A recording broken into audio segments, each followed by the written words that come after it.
I know I didn't get that. Not at all. I didn't have a choice. Exactly. You wear what I put on you, and that's it. Exactly. Yes.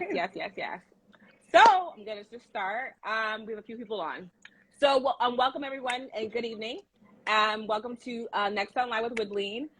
Tonight's conversation will be about fertility and faith with my sis Schivane Bonhomme. I'm so happy to have this conversation with you tonight. So Schivane, for those who may not be familiar with who you are, tell us about yourself. Well, my name is Schivane Bonhomme. As she said, I am 32 years old. I started off my journey as like a writer, as a poet, as a spoken word artist. I didn't really know what God had for me. I just knew that I was always a creative. But as like my journey in the Lord and also just life just continued, I realized that the circumstances or the things that I had to endure in my life would really cause me to kind of sharpshoot right into my purpose and what God wanted me to do and who he created me to be, which is an advocate, a person that can be a voice for so many people. So as of right now, I am a wife, I am a mom of two, and I am an infertility advocate and an infertility right now what I do is, I'll continue to tell you later, but I am in the process of launching my infertility line, which has like affirmation cards, greeting cards, and a lot of different merchandise, but more so a support system for women, especially women of color that are going through this journey so that they know that they're not alone. So I'm working on a lot of great things, but that's who I am in this moment. I'm just really a voice. That's all I am. I am just a vessel. I'm just someone that God is using in this season to help other people so that they know that they're not in this journey alone and that they have someone that looks like them, that will tell them the truth, but that will also support them and give them all the information that they need. Oh, that's awesome. How old are your kids? My son is 1 and my daughter is 2. They'll be transitioning to 2 and 3 in August. Okay, well, happy birthday to the kitties. And how long have you been married? I have been married. It will be 7 years in September. Yes, fall wedding. 7 years. That's awesome. Well, yes. Happy anniversary. It's kind of early, but yes, congratulations. So tell us about your journey to motherhood. Journey to motherhood. I got married and journey to motherhood, period. When I was younger, I always knew that I wanted to be a mom. Like from when I was young, I would walk around with a baby doll. I grew up as a Jehovah's Witness, so I used to be in Kingdom Hall. I would hold other people's babies while Kingdom Hall was happening when I should have been paying attention. But I was really like the babysitter. Once baby cried, I would go and I would pick them up. So I always knew that I wanted to have kids. I just always assumed that when it was my time that I just really would be in a space where I would find my husband and I would get pregnant. Unfortunately, life happens and you realize that sometimes you think things happen away, but then reality hits you and realizes that, wait, that was a fairy tale, but this is my reality. So we got married in 2015 and immediately we both knew once we started dating that we wanted to have children, but we knew that God promised us children. But we were in a rush. We were like, let us enjoy our marriage. Let us, but then when you realize that you're doing all the things that you're doing, but you're not like preventing when nothing is happening, you subconsciously think like, wait, it's not like I'm trying, but I'm not trying. So it's something wrong. So then when we really started to pay attention to that and then really like question if something was wrong, then we really started to actively try. And once we started to actively try, we realized that nothing was happening. And then this was like for a few years. So then we were like, okay, we need to go see a doctor. So went to go see a doctor, and that doctor did all of my workup at first.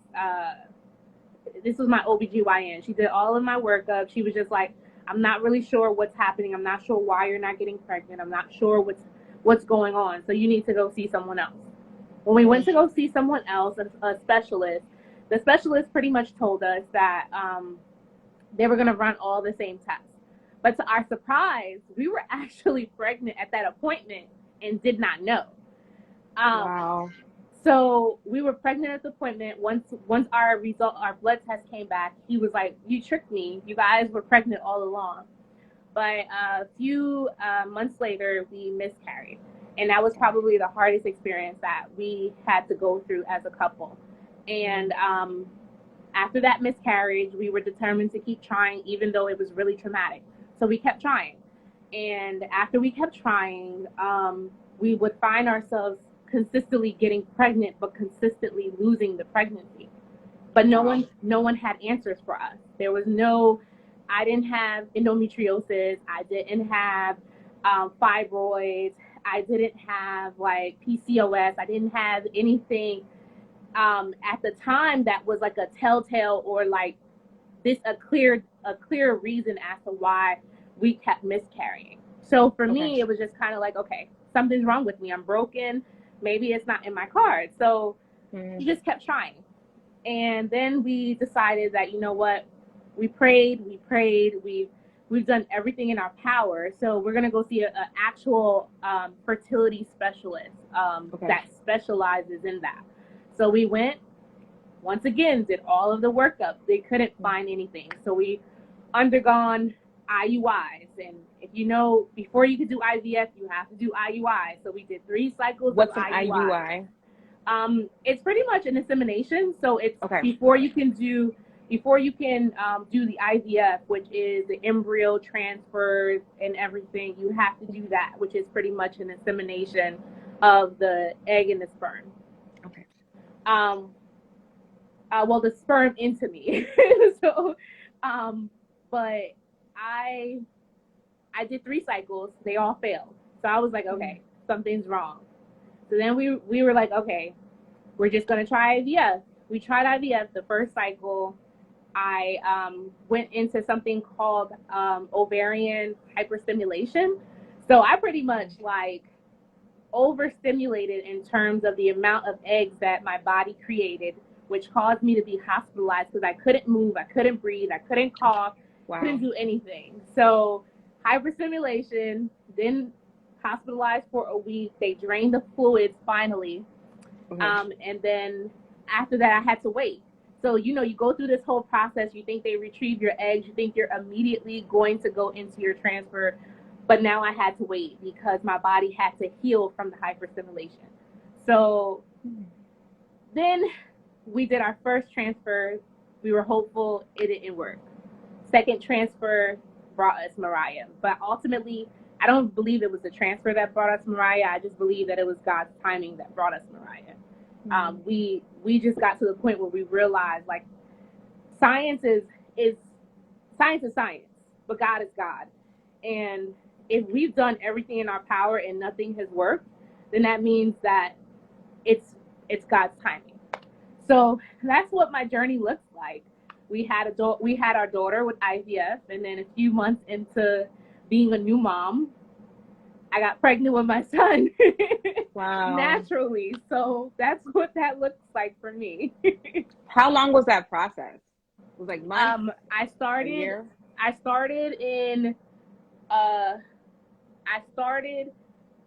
put in my inquiry in 2016. I think I started my IUIs early 2017.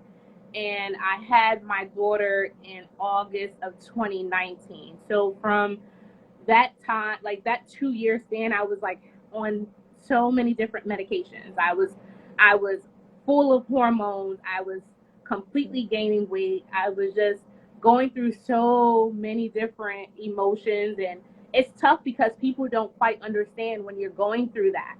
Like, you know, everything changes. Your body changes. Your face, because you're going through the hormones. So it was just really like a tough period of time for us. And it really required for us to trust God more than anything, but also lean into one another and for us to love on one another more than we have ever done before. Because going through something like that can either make you or break you, and we refuse to allow it to break us. Like, we didn't know what the future held for us. We didn't know if IVF, IUI, if anything was going to work for us. We didn't know. But one thing we did know was God is God, and that he gave us a promise, whether it was through IUI or IVF or through adoption or whatever, we knew that he was going to give us a child. And we knew, and we stood on that. So a lot of people, like, I remember when I was going through the process, people looked at me and they said, is it even worth it?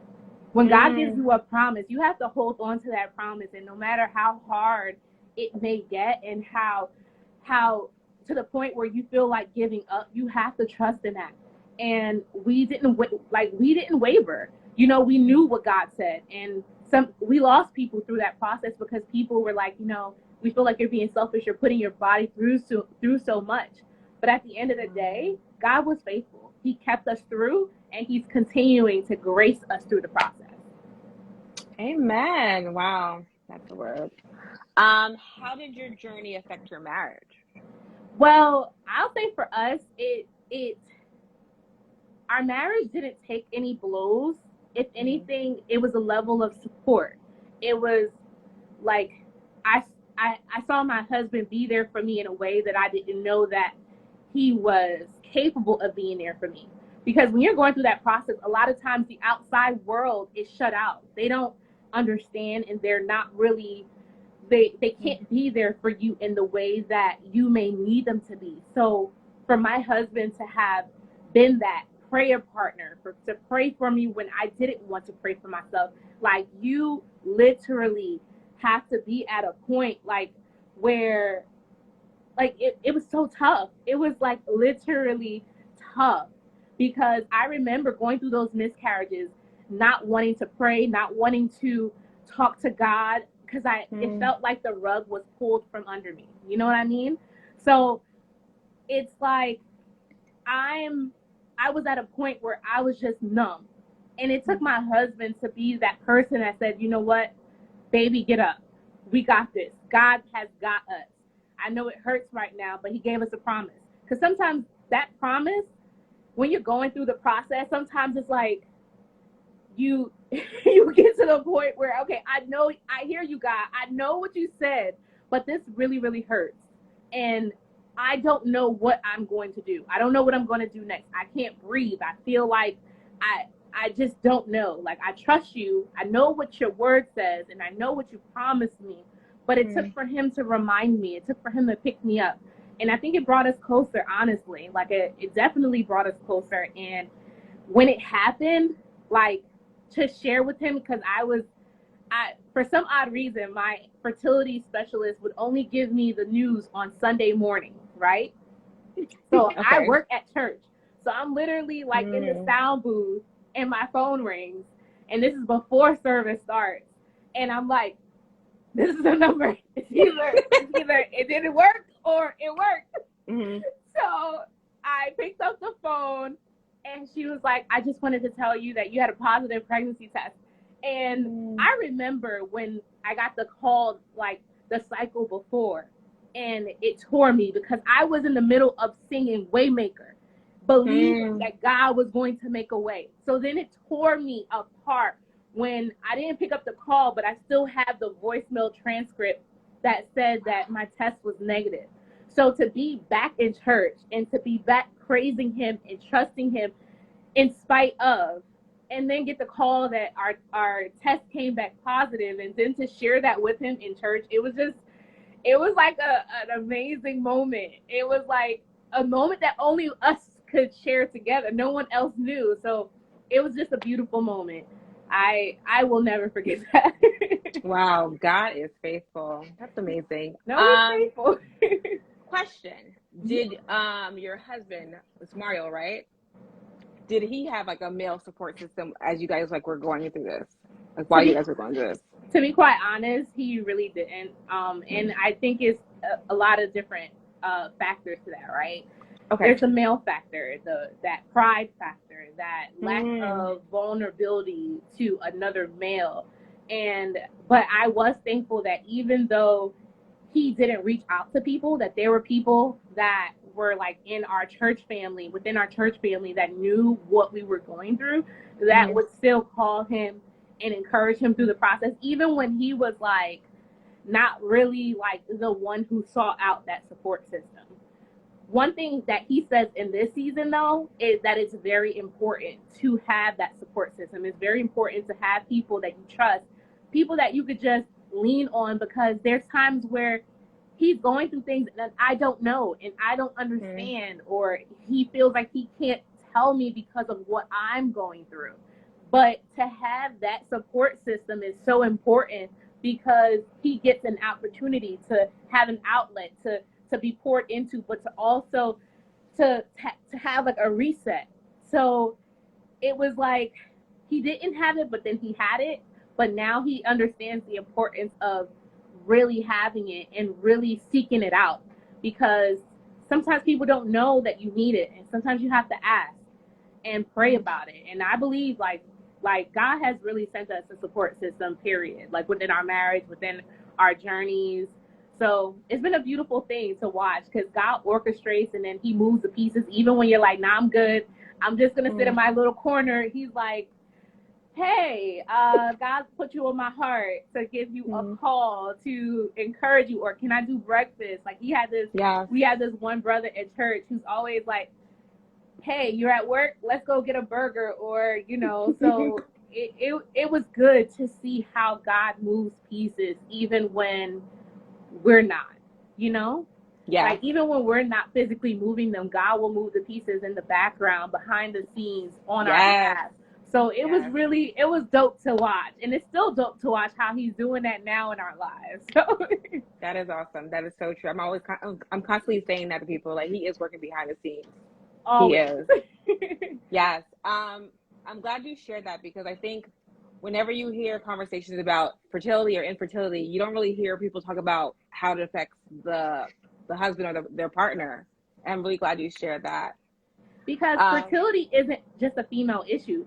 Sometimes it's a male factor. So you also have to realize how much it might affect a male, knowing that it's him, that I am the problem, that it's my sperm or something within me that's causing me to not create the family that my wife and I desire. So it does a lot to his ego. It does a lot to parts of him that like we may never understand. So it's so important for you to have a couple system, like for you to have a couple that you can lean on, but for each individual to have people that they can call their tribe, that when they're going through can pour into them and they can pour back into. So I think it's key. Period. I know for me, I have friends that ain't even in Jersey. I have friends all over. Like one of my girlfriends that she is always the first to know whenever I am pregnant. I think she's on Freeland. She is in Maryland, and she is always the first person. But I have girlfriends in Chicago and in Detroit and like everywhere, in Tennessee, in Georgia. Like it's so crazy. My system or my tribe is like international. It's like not even. That's amazing. Like, it's not local at all, but that's how God works. We can't, like, sometimes we can't control the people that he brings into our lives that are key, that are key and instrumental to our growth and where he's taking us. And, you know, sometimes that's the best part, just trusting him and trusting the process. He'll provide. It might not be what we think it should look like, but it always provides. He does, yes.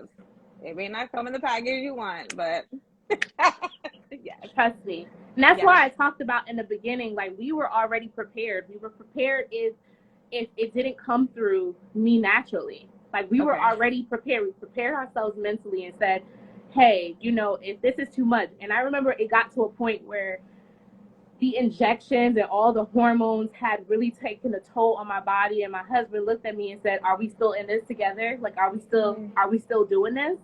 And we agreed. But at the end of the day, we knew that if God spoke and moved us in another way and said, hey, there's so many babies in Haiti or so many babies in Africa or so many babies around the world, like, go and adopt a baby. Trust and believe. Like, I was already looking. I was already looking, because at the end of the day, it didn't really matter to us. We just trusted God one way or the other. And amen. I know in the beginning you kept on saying that God made a promise to you. What did that look like? Is like someone prayed over you and you got a prophetic word, or you just his word was that promise to you? So we got a prophetic word, but we also got a word that when we individually prayed, that God had spoken to us about what our family looked like, and that I would be able to birth a child. Especially when I kept losing a child and I felt broken and I felt like something was wrong with me, and I felt like, maybe this isn't in my cards. Maybe I'm not meant to be a mom. I remember like God speaking to me just to trust him and to believe him and know that he is faithful. He is faithful to complete what he has started. Mm-hmm. And I remember at one point I used to think that I was being punished. I was being punished for my past. I was being punished for my mistakes. When you're young, you do stupid things, you make stupid decisions sometimes, and you really think that maybe this is a punishment. Maybe when I was with old boy and I made all those, unwise decisions, that this is God telling me, this is what you get. But that's not God. And I had to really, that took me a while to receive that this wasn't a punishment, that I wasn't broken, that my past is gone. I am a new creation, that it's over. So I didn't know how key that was, though. I had to not just trust God, but I had to do a work in me. I had to renew my mind, because I had to believe that, I am deserving of good things. I'm deserving to be a mom. I had to speak those affirmations into myself. So you hear about the affirmation cards that I'm coming out with. It's just not something that I'm just coming out with. If you knew me from back in the day, you would know that my door was plastered with cards of affirmations, speaking things into myself, because I needed that daily reminder of who I am, who God said that I am, and against the thoughts that the enemy planted in our minds. Because sometimes it's the battle in our minds. Yeah. It's the mental battle. It's the insecurities. It's the enemy that's planting things in our mind, but also that inner me that's saying that, you know what, you're not even meant to be a mom. You're not even a good person. You're not, it ain't even for you. And I almost believe that. But one thing I know for a fact is that God loves me. I know for a fact that God had a purpose for me, and that motherhood wasn't just about having kids that were cute. Like back in the day, I wanted to have kids to replace that void inside of me that I had, because I felt like, because my family, I didn't get that love from my family. I didn't get it from my parents. So I wanted to have kids to replace that. But I knew, I realized that God needed to heal me of that void before I had kids, so that my kids wouldn't fill that void, that he would fill that void, and that at the end of the day that I would be whole before kids, because that's not the purpose for me having children. And that was I think that was what the weight was. The weight was renewing my mind, but also healing, because that's the worst thing that we could do, is to transition into another phase in our lives of motherhood and not be healed, not be renewed, and not be whole, because we don't want to pour in that toxic energy or those behaviors into our children. So I feel like that's what he needed us to do. He needed us to be renewed and for us to be healed. And that's when it happened. Not because of IVF and not because of IUI, but because at the end of the day, God said that it was time. God said it was time, not because the doctor put it in the right position. I'm thankful for IVF. I do not knock it. If anything, I knock when people say when you do IVF or any fertility treatments that you lack trust in God. When you have a headache, you take Tylenol. When you got high blood pressure, you take the medication. When you got a heartburn, you take Tums. So when something is wrong with you, you go to see a doctor and find out, hey, is there anything that you can do to assist me in this process? Because I'm already doing what I have to do. I'm already trusting God. I'm already praying. But I know that at the end of the day, that God provided doctors. He created doctors. He created this method. So he's just using you. He's using you, and he's using the medication. But that's not what did it. Amen. Wonderfully Blessed 75 said, if you don't heal of childhood trauma and emotional neglect, you'll most likely transfer it to your offspring. Yes, you will. Yes, you will. And I refuse. I refuse to continue any like broken cycle. That ain't me. I can't do it. I like every day. Like sometimes we have this we have remnants, or we have like triggers, and then we got to catch ourselves and realize, ooh, I sound like my parents, ooh, I sound like like this ain't it. And I always tell my husband, like, even when I catch it in him, I'm like, babe, remember we said we would never do X, Y, Z when we have kids. So sometimes you still have to catch yourself. Sometimes you still have to like pull yourself back and realize, like, hey, this ain't it. But at the end of the day, it's a process. But I'm just happy. I'm happy that I was able to heal. I'm happy that I was able to go through a process where I trusted God and I had faith in God. And I'm happy because I realized that I didn't go through this just for me, but I went through it so that I could be a mouthpiece and an advocate for so many different women. 1 out of 8 couples go through this. Do you know how many people within your circle are not talking about it? Do you know how many people within your circle that have PCOS or endometriosis, or have severe fibroids, or have some type of underlying issue? There are too many. And the thing is, we have to normalize it. Yes, there's certain celebrities that have come out and they have spoken about infertility and they've spoken about their journeys, but us regular people, we need to make it more, we need to have these conversations more often, because our friends, our sisters, the person that's sitting next to us in the pew at the church is struggling and going through it, and she thinks that she's by herself. And we have to normalize it. We have to realize 1 out of 8 is a really big number. Like, and it doesn't look a specific way. It's not like because you're a certain weight or age or race. It doesn't have, like, infertility doesn't have a look. Anybody can go through it. Anybody can deal with infertility. So we have to really normalize these conversations and make people feel like, you know what, you are not alone. You're not alone in this journey. And that's my role right now. I want to walk you through it. I want to encourage you through it, because I don't want you to deal with it by yourself. But I also want to make sure you find the right providers, because that is so key in this journey. So many women deal with painful periods their whole entire life, just for them to hear doctors tell them that it's normal. It's not normal for you to have menstrual cycles that are excessively, that stops you from doing anything throughout the day. If you can't go to work, if you can't get up, if it changes you in any way, it's not normal, and you need to see somebody. And that's why we need to talk about it, and that's why I'm talking about it. Yes, girl, talk about it. Yeah. So what words of encouragement do you have for the woman who is having difficulty conceiving?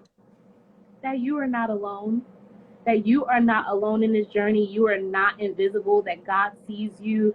That I know that it gets discouraging. I know that it gets tiring. I know that it breaks your heart. Like, I know for me, baby dedications was probably the hardest day for me, or baby announcements on Facebook and Instagram, because although you are so excited for people, in your heart you still feel like, God, why not me? Like, I'm thankful, I'm happy for them, but why not me? Wow. Like, why is it just me? So I want you to know that it's not just you, but I also want you to know that God also sees you. He hears you. I hear you. I see you. You are not invisible. You are 1 out of 8, but you, like, he leaves the 99 for that one, and you are the one. And I just want you to be hopeful. I want you to know that I'm here for you. If you ever need someone to pray with you, to be through this journey with you, to be your someone to listen to you, that I am here, and I will continue to be here. And we're going to continue to believe God. We're going to pray and know that God moves mountains and that he is faithful. In however way that I can assist, I will. Amen. Wow, that's awesome. So what are some myths about infertility? Some myths? Yeah.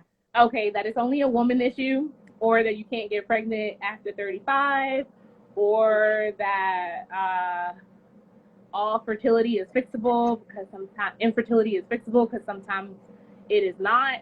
that certain sex positions, um, certain sex positions are in your favor of fertility. That if you take birth control, that that it hinders you from having children. There's so many. That if you have fibroids or PCOS or endometriosis that you can't get pregnant.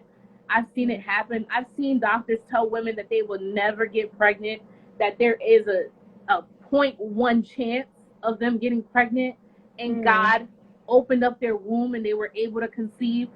So beyond all the myths, I just want you just to trust God, to really find a support system, a tribe, a support group, but also just to really, really, really find a good doctor. Find a good doctor that will answer the questions that you have. God definitely moves mountains. He is a way maker, okay? I literally know someone who doctor said would never have children, end up having twins, and then have another set of twins. So you can't tell me that God isn't faithful or God isn't real or miracles they don't happen, because they do. They are very, very, very real. And but let me be real for a second. Sometimes it doesn't happen, right? So what do? Do we lose hope? Do we lose faith in God? Do we stop trusting him? No, you have to keep trusting God. And if he gave you a promise, you just have to be open. Like I saw something today. It said that it's hard to trust God when you've already told yourself how he was going to respond or what he was going to say. It's hard to trust God when in your mind, you've already calculated and determined his response. So sometimes, because we've already trained ourselves for God to say yes, oh, baby girl, it's gonna happen, or it's gonna happen like this, or I'm gonna send someone like this. Sometimes it's hard for us to realize or for us to hear him when he's saying to go in another direction or when he's speaking. So we have to be sensitive and open to how he speaks to us and when he speaks to us, because sometimes it doesn't happen how we think it's supposed to happen or what it looks like. But we have to be open-minded and really open our ears and our eyes to really hear from him. Yes. Someone asked, Shumi, do you have a good doctor that you can recommend? For Infertility Doctor, hands down, I always recommend Dr. Sarah Hessler of IRMS in Clark, New Jersey. That's the New Jersey office. The other doctors are great, but she was my road dog. She's still my road dog. I still speak to her to this day, and hands down, she is my vanilla sister from another mission. I'm so serious. I love her. And please hear me. I love her and her sensitivity to me and her sensitivity to my faith.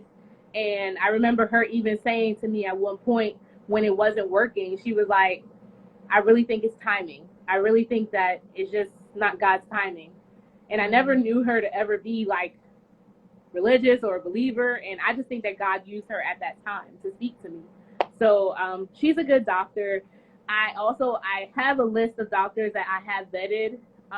So if you would like to reach out to me, you can reach out to Schivane Bonhomme at gmail.com. I'll post it after. But yeah, I can send you some referrals. But yeah. So, Miss Infertility Advocate, what made you decide to become an advocate? My journey, and not enough people speaking up or being there for me when I was going through my journey. I really did feel like I was alone a lot, because people didn't understand. It was still something that was really new. Celebrities had just started talking about it, really, and it was tough. But I just hated the feeling like I was alone, feeling like I was in the dark, feeling like I was hopeless, feeling like something was wrong with me and I was broken. And I vowed to never allow another woman, another couple to feel that way. Like, I never want anyone to feel like they're alone in the journey and that God doesn't hear them or see them. So that's why I became an advocate. I also became an advocate because I was praying to God to help me to get pregnant. Then my prayer shifted to God, help me to stay pregnant. Then my prayer shifted to God, I just want to deliver this baby and get out of this hospital and stay alive. Because then I realized that the statistics weren't in my favor in terms of delivering a baby. So it was interesting how my prayer shifted. So as much as I'm an infertility advocate, I'm just an advocate, period, because I understand that, especially with women of color, like, it is extremely difficult. Like, my experience with delivering my son was horrendous. Like, as a Black woman, it was horrendous. I had nurses, because during the pandemic, doctors were coming in from all different areas, and I had nurses tell me that I wasn't really in pain and that I just wanted stronger narcotics when I knew something was wrong with me. And it took me having a Black doctor and having a nurse that thankfully my brother connected me to shut it down, to everybody cleared out of my room. And I was thankful that after that, I didn't have any issues. But it shouldn't take that. It shouldn't take for me to have a doctor that looks like me or a nurse that looks like me for someone to hear me. Like, people always say, I want a Black doctor. I don't want just a Black doctor. I just want a doctor that hears me, understands me, and can serve my needs. Like, that's what I want. I just want people who can hear me, understand me, and serve my needs. So that's why I became an advocate, just to be a someone that can be there and walk you through your journey so that you know that you are not alone. That's awesome. And I know in the beginning you briefly shared that you have some products or something coming out. Before I answer that, can I just say one thing I didn't say? One of the myths too is that after you have a child, you don't deal with infertility again. And that is very much so a myth. Secondary infertility is very big for so many couples. We dealt with secondary infertility. Like, my last miscarriage was the worst miscarriage, which was little under a year ago. The worst I've ever experienced. So I know so many couples that after having a child, they try so many years to have another child. So never allow people to make you feel that second infertility doesn't exist and also that it doesn't matter. A lot of women are quiet after because people make them feel like you should be thankful that you have a child. If you lose a child, even after having a child, that child's life or that loss or that pregnancy, it still matters. So never allow anyone to make you feel like that pregnancy, that child does not matter. Whether it's like you're dealing with infertility on the offset, or this is secondary, or your third child, after having a third child, whatever it is, every child, every pregnancy, everything matters. And we need to really be more vocal about that, because I deal with so many people that deal with secondary infertility, and people make them feel like you should be thankful that you have a child. No, that baby's life matters. That loss matters. So allow that person to grieve, give them the space to grieve, and support them through that process. So I just wanted to make sure I said that, because that's big. Yeah, I'm glad you did. Yeah. And in regards to what I have coming, I have been in a space where I'm like, you know what? I ain't making no more announcements. I'm just going to come out with what I'm coming out with. But I definitely want people to know to look out for my brand, which is called Believe Again. And Believe Again is just going to be, it's going to have support groups, infertility cards, greeting cards. You know, I've always been in this space where I was like, when I was going through things, people were always like, I don't know what to send you. I don't know what to write. So for me to have gone through it, for me to have been in this space for so many years and now support other people, I just want products that can support us through this journey, or that can encourage us while going through it. So the journals coming out, the affirmation cards are coming out. I have like mugs and t-shirts and different things that are coming out as well. So God willing, look for it I definitely say within the new year. Oh, awesome. Yeah. And you're going to be sharing on your page? Yes. In a few more months? Yes. Okay. It will be on my page. My website it's under construction now, but my website will also be coming again, but everything will be under my brand, Believe Again. But Schivane Bonhomme is my brand. You know, I am my brand. So Yes. you'll be able to find all information if you just follow me. But yeah, everything I do is really just another tool to encourage women, couples, not just women, but also men that are also going through the journey with their wives or their partners. And, you know, sometimes they just feel hopeless and they feel like they don't know what to do. So that's what Believe Again is all about. That's awesome. Yes, wonderfully blessed. That would be great. I have friends struggling with infertility, and I don't know what to tell them to encourage them. I was about to ask you, like, what are things that we can do to help people who are going through that? Because sometimes you don't know what to say.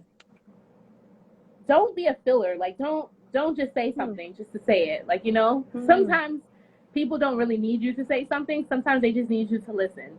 I think that's key.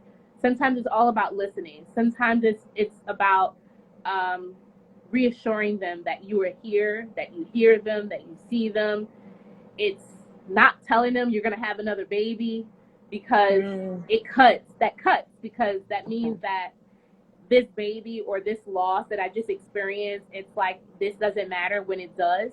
So we just have to be mindful with our words. Sometimes we think we're saying a good thing, but that good thing might actually be more harmful than it's doing good. So honestly, sometimes it's just listening, being supportive, being present, sending them a care package. Like, one of my friends sent me this box that was like, I think it's called Spoonful of Comfort or Spoonful of Hope or something, and it had this blanket, it had tea, it had like, and that blanket is a life to me right now. So I just know that sometimes it's not even words, sometimes it's just someone's presence and you letting them know that you love them, that you hear them, that you support them. And like, don't tell people like, I'm here if you need me. Like, do something. Send groceries. Send a meal. Like, send if they don't tell you what they want to eat, like, don't ask people too many questions, because sometimes your mind is so many places, you don't know what you want. You don't know even within this moment what's happening. So just send people DoorDash, like, send them some funds on DoorDash or Uber Eats, or send them a gift card to their favorite store, because if you're friends with them, you know what they like. Send them some flowers, send them cupcakes, send them something, but like, do something. Don't just like feel like your words have to be fillers, because sometimes it does more. But honestly, it's just support. I had friends that would just come and just lay with me or talk on the phone with me and just let me talk. I had friends that just sent me some ice cream or brought me certain things. You know, I remember my husband, one time he went out and he got me this bracelet, and it was just it was the Pandora, but it had like the birthstones of the two babies that we lost. And see, it's just things like that. Like, it's just that thoughtfulness. And just people letting you know that they're here for you. So that's it. I can't give you words, because there are no words that can ever, ever, ever take away from what someone is feeling. We know that God is real. We know that He's faithful. We know all those things. But what we need in that moment is just to be heard, to be validated, to be seen, and to be supported. So. Wow. This was great. I was trying to cry the whole time. I really appreciate you. Thank you for sharing your journey with us. How can people stay connected with you? Like, what's the best way? How can they what? Stay connected with you. Oh, they can follow me on Instagram at Schivane Bonhomme. Schivane Bonhomme. They can also follow me on Facebook, Schivane Bonhomme. If they want to email me, it's shivanebonhomme@gmail.com. My website will be coming out soon, so if they follow me on Instagram or any platform, they will definitely find out what's to come. But yeah, that's how you stay connected with me. Yes. But I want to thank you. I want to thank you for inviting me. I want to thank you for your platform. I know that this is happy anniversary on your book. I know that today is your anniversary. Thank you so much for allowing me to be your last interview for this season. So I am excited. I am thankful. I am so grateful for God using you and your platform, because it says a lot, and it's very powerful for you to use or to choose different people and their testimonies or their stories, because what that is just, it's just an opportunity to bless and to help other people when they see it or when they hear it. So thank you so much for allowing God to use you, and I just know that he's just going to do so much more within you, within this ministry. So I'm just thankful. Thank you. I'm thankful. Y'all go buy her book. It's her anniversary. Y'all go buy her book, okay? I can't. Thank you. Are you open to a few questions? Yeah, sure. If anyone has any questions, please feel free to put it in the chat, or you can send it to me privately if you don't feel comfortable putting it in the chat. Thank you so much, Schivane. This was really good. I'm glad. This was like my last conversation for this summer season. I really appreciate you. Keep on sharing your story. Oh, thank you. This was really a pleasure for me. I was looking forward to it. Like, I know the last time we rescheduled, but I was like, I'm really looking forward to it. And it's funny, like, I don't know if you intentionally chose this specific day, because I saw that someone post something about, was it yesterday or the day before? It was IVF day or something like that. Yeah, it was IVF day. Oh my God, did you do that on purpose? No, I didn't. You gave me the date. Okay, but you had two choices and you chose that. And when I saw that, the poll, I was like, wait a minute. Oh, no. Maybe she... I just chose that one because I think it was probably the later date. Got it. You know, when you got kids, you got to choose the later date. That's true. To prepare. Are they sleeping now? No, I had to drop them off, so I'll pick them up after. I didn't want any interruptions. I was like, let me just... But nobody has any questions? Y'all don't have no questions? I am open. Yes, she is. This was great. I'll see if anyone does. So, this is great. Oh, thank you for sharing from Music Bug. Hey, sis. Hey. So, like you said, the best way to reach you is email. They can, not DMs, they can email me. They can DM me. Oh, they can? Okay. I check my DMs. They can Facebook me. Oh, I missed the first half. Oh, you can see it. You're going to post it, right? Yes, I am. Okay. I am. Yeah. Okay, cool. No one has But any if nobody questions. has any questions, then how long was your fertility journey? Well, my fertility journey was technically from 2015 until I got pregnant in 2018. And I'm still on my fertility journey. You know, I just recently had a miscarriage, you know, so oh my gosh. It's, you know, it's continuous, you know, it's continuous trusting, it's continuous not understanding or knowing, like, you know, God, you just don't know, you know, it's tough, but it's continuous. So I am just trusting God, you know. That miscarriage was that was the worst miscarriage we've ever had. But God is faithful. Trust and believe he's faithful. So wow. He is so faithful. Thank you. I am happy it was informative. I'm happy you guys enjoyed. I'm happy y'all stayed on. Yes. And I am so happy. I'm like, yes, okay. Good. Would you have any advice for someone who prefers to withdraw after a child loss? That is so good. I, for one, am a withdrawal. I am somebody that completely withdraws, and I think it's also because I'm like an extroverted introvert. So it's like, it's tough, but the enemy has too much room when you withdraw yourself and you allow yourself to be isolated from people or a support system, or allowing people to speak into your life or just to be there for you.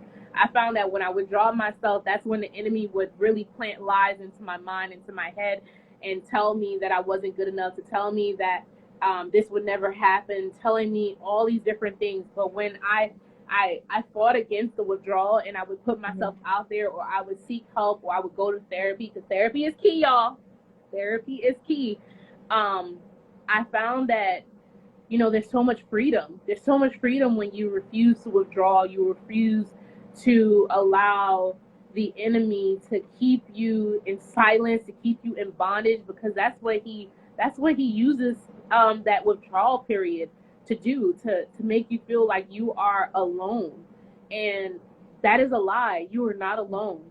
I really want to encourage anybody that is going through any loss, any type of grief period, to never withdraw yourself. There are times where, of course, you need those moments to process, to grieve. But when you find yourself constantly withdrawing yourself from different social settings, or from people that you would generally be around all the time, then you have a problem. Like we can't do that.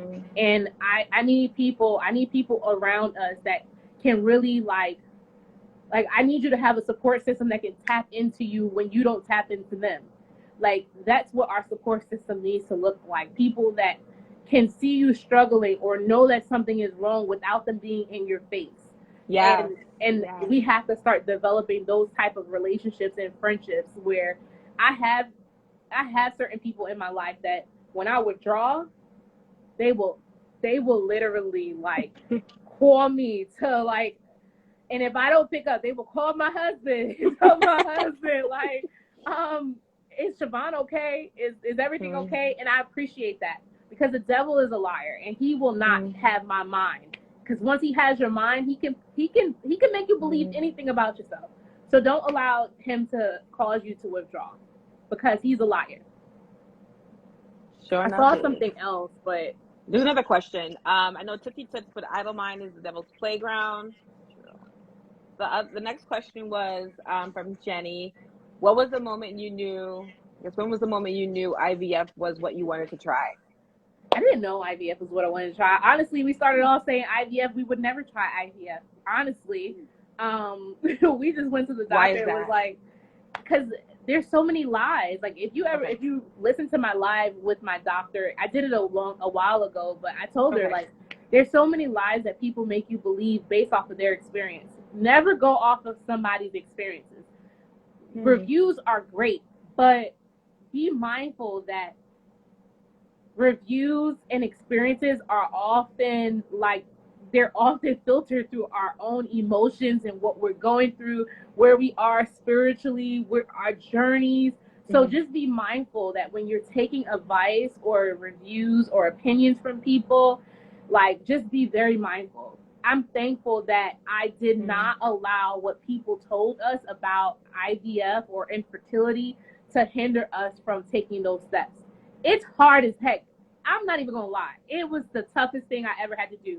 Like, I went from not wanting to be pricked in a doctor ever to having to prick myself on a daily basis and fill myself up with hormones and go through hyperstimulation, which almost killed me.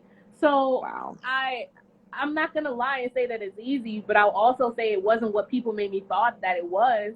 And I'm thankful to have gone through that process, because now I can speak to that. I can speak to people who have gone through infertility or miscarriages or dealing with IUIs or dealing with delays, because, you know, delays are tough. And now I can speak about IVF. And, you know, we went through IUI thinking that maybe it will work, and then it didn't. And it was like, I guess we got to try IVF. So we didn't know. We just trusted God through it all. Like, there's no clear answer for anything. It's just God. Just guide us and lead us. If you don't want us to do this, shut the door. Make it not possible. Make it not financially possible, because it's expensive. But God didn't close those doors, and we prayed that way. If it's not your will, close the door. Let it not happen or work out. Let the insurance not even cover a portion of it.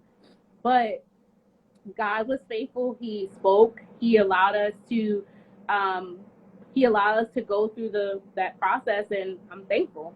You know, like I said, I don't think that it was IVF that got us pregnant. I just believe that we got to the point where we just was completely, we were completely trusting God through whatever. I was just about to ask you that, but I know there's other questions. Hopefully I remember this. When it came to that journey, was everything out of pocket, or did the insurance cover some, or nothing? Insurance covers, but a lot is out of pocket. Okay. I was thankful though that I worked for a organization, the Partnership for Maternal and Child Health, during that time, and their insurance was pretty good for fertility. So I was thankful that I was ending my process with them, like in terms of my career with them, but it was at the tail end of me actually starting my fertility process. So it covered, but it didn't cover like 100% of everything. But one thing I'll say is, if God leads you to it, he will grace you through it. He will provide. Like, he will make it work. If y'all want to go on vacation, y'all make it work. Y'all will save y'all coins to go on vacation and be on Instagram and you know what? So honestly, most of these people have financial counselors. They will work through it with you. They will map it out how much it will work, how much it will be financially on a monthly basis. They have payment plans, but just trust God. IUI was what we started with because it's cheaper, and it's just really an insemination. They take the sperm, they clean the sperm, and then they inseminate the sperm inside of you. So IUI is what we did first. We had to do 3 trials of IUI before we were eligible to do IVF, and they all failed. Wow. Yep. Okay, I think you answered Nancy's question. Did you answer this question from the HEM Network? Any tips on navigating the financial aspect of fertility treatment? You know, honestly, there are also programs, and that's what I'm working on now, is also I'm also working on providing those that work with me grants and different programs that assist with fertility, because there are grants and there are programs, and there are different there's different programs where if you are doing IUI or IVF, that you can get your medication cheaper. So I'm working on vetting everything out now, so that when I'm working with someone and if they have any financial struggles, that I can say, hey, this is an alternative, or hey, this is a resource, like, or hey, this is a grant you should apply to. Because I recently came across one and I sent it to a few people, and in just hopes that you never know what can happen. So there are options, but I'll just say, like, save your money. If that's really what you guys decide that you want to do, just save. But before doing that, pray, ask God for guidance. Most people don't know that we don't really often get pregnant because our ovulation is completely wrong. Like, a lot of women, they go by their menstrual cycle date to say that, hey, I ovulate on this time. I didn't realize I ovulated my ovulation was completely off based off of what I thought I was ovulating. So definitely check to see exactly when you're ovulating, because that's really key. Nancy asks, did you ever have to have this conversation with your parents or in-laws? Do they understand it, or do they understand or take it all? I'm Haitian. No, they don't understand nothing, okay? And that's the thing. It's not for everyone to understand. It is you and your partner's journey. I had to realize that everybody is not going to take this ride with me. They are not going to be with me on this journey, and that was completely okay. As long as he was good and I was good and we had some type of support, that was it. But when I was in the hospital for the hyperstimulation, my mother didn't even know what I was in the hospital for. I didn't tell her, because what she gonna say? You putting yourself through this for what? Like, they don't understand. But then when the children come, they're like, oh, the baby. But she knows now, like, they know now that what I went through to have kids.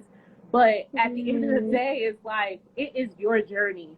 Please, like, block out the noise, block out the opinions of people. Do not allow people to say, if you don't trust God, if you don't wait. Like, sometimes it's good to just go to a doctor and check to see what's going on. And is there anything in my own, like, that I can do while you're praying and trusting God? Like, please understand, it's y'all journey. Parents, Haitian parents, Caribbean parents, thank God for those who understand, but mine didn't understand, okay? And I don't blame them. You know what you know, right? You're comfortable with what you're comfortable with.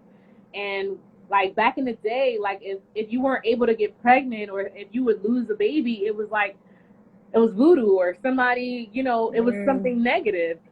Not knowing that this happens every single day. Like 1 out of 8 couples deal with infertility. So just understand that you're not alone. Everybody won't understand. Some of your friends won't understand. Sometimes your spouse might not understand, but just trust God. That's all I can say. That was good. I think that was it. That's what you're gonna get from me. You're gonna get real, okay? And I'm here for it. Any last words of encouragement or even wisdom to share with our guests before we end tonight? Listen, I know that there are so many different women. Like, recently somebody asked me, why are you even an infertility advocate? You have children. I have children now, but my process didn't start off that way. It started off with a whole lot of years of wondering if something was wrong with me, if I was broken. Maybe it wasn't in my cards. Maybe God is telling me something. And I remember dealing with the heartbreak. I remember dealing with all of just the shame, because you feel like my body should do this. Like, this is what I was created to do. So you're dealing with all that outside pressure that people put on you, especially when you get married. And they're like, when are the babies coming? When are the babies coming? Do not allow people to put that pressure on you, because the only thing that it does is it stresses you and it stresses your body. And sometimes stress is the one thing that causes you to not get pregnant. Sometimes it's a lot with our mind. So renew your mind. Clear your mind. Rid yourself of toxic people, of negative people, of people that are not like speaking life into you, into your future. Because at the end of the day, God's word is true. And if he promised you something, he is faithful to do it. Yes. But sometimes we have to do our part in making sure that we're eating right. Like, see a nutritionist to make sure, like, there are things that help with fertility. There are different foods. There are different fruits. There are different things that you could be taking. Start taking prenatal vitamins so that your body can start getting familiar with prenatals. You know, make sure, stay out my uterus, okay? Stay out. I can't. There's so much. And the thing is, you gonna pay them bills when the baby comes. You gonna cover this baby. No. So have several seats and just wait on the Lord. Like, just wait. Because I know it's not easy. It's not easy when people constantly ask you, like, my husband used to go to a very, very Haitian church, and I remember a woman told me, you must not sleep with your husband at night. Oh, my God. I said, wow. And she said it in front of a whole bunch of people, and I was so embarrassed. I didn't even have words. Like, usually I could come back and say something, but I more so felt embarrassed. Like, you must not, like, I wasn't doing what I was supposed to do, and there's no way that I'm sleeping with him, because I would have got pregnant already. When she said that, I had just dealt with a miscarriage. Oh, my God. So just never allow people to make you feel like your timeline, there's something wrong with you or your timeline or God's timeline. Because it's God's timeline, not anybody else's timeline. And he's going to do what he said he's going to do. And just do your part. Do your part and trust God. I can't with you. I cannot. Y'all will have me up here cutting up. I can't. But no, but definitely, never allow people to put those pressures on you. Like, infertility is something that is so big, it's so deep, it's so prevalent. So I just want y'all to know that you are not alone. And you are not alone. And if there's any way that I can support you, I tell people all the time. But, you know, sometimes people are embarrassed to reach out. But embarrassment is like you not reaching out for help, whether it's me or anybody else. It's not getting you any further than where you are. You know, Sometimes it's just the support. Sometimes it's a referral. Sometimes it's just, you know, help throughout the process. So if there's any way that I can support you through this fertility journey, I am here for it. Wow. That was great. I love your realness. Thank you. I had to become this, you know, because sometimes, you know, God is good. I am so happy. I'm so free. I'm thankful to be walking in this light and just to be happy about who he has called me to be and what he's called me to do. And to be able to help women through this journey has been such a blessing for me, because I now have so many people online that have recently had children, and I'm like, I am an auntie to so many virtual babies. Like, so God is good. God is so good. Well, thank you for saying yes to this calling. I really appreciate that. Yes, we need more people like you in our community. We need more people like you. I don't know. Let me stop. Yes. For those who asked, I will be saving this live, so it'll be up in a few minutes for you to watch the first half for those who missed it. Schivane, I wish you a safe summer. Enjoy your vacation with the kids. Happy birthday to them again, and happy early anniversary. Thank you so much. Enjoy your vacation as well. And ladies, thank you so much for joining us. Thank you so much for being here. And if any of you are going through any infertility, anything, just know that God is good and that he's got you and he's going to grace you through the process. Yes. Amen. Have a wonderful evening, guys. See you in the fall. Take care. Bye.